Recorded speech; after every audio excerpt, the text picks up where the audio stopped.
to the county of San Luis Obispo, at least according to the New Times, that's what they said anyway. And then on to the SLO taxpayers as a result.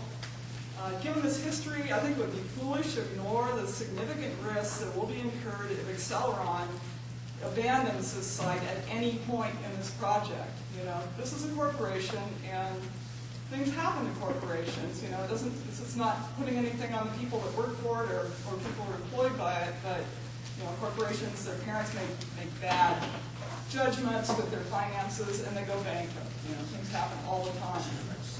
So who will take the risk of these liabilities if Excelaron goes bankrupt or dissolves?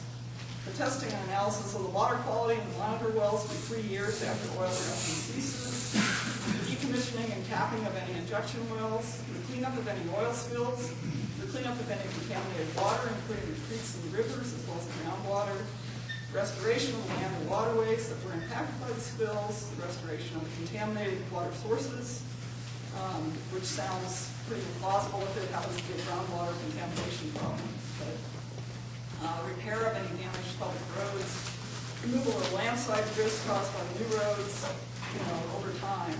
The cost of controlling fires, the cost of remediation after any fires have been caused by Excelaron, removal and disposal of any abandoned equipment.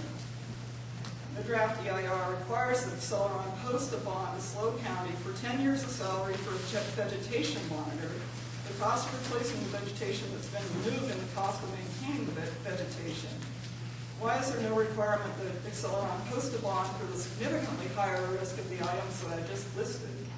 Accidents happen. Earthquakes, floods, parent company, like I said, can make a bad investment.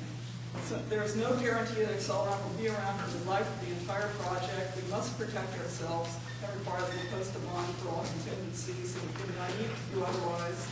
Could you please comment on why that wasn't in the EIR? The bond for the revegetation is a pretty standard condition because they're planning it and you need to pay for it. Now, Dogger requires, they can require up to $1 million. They require a bond before you drill out. They can require a bond up to $1 million to deal with the subsurface fire.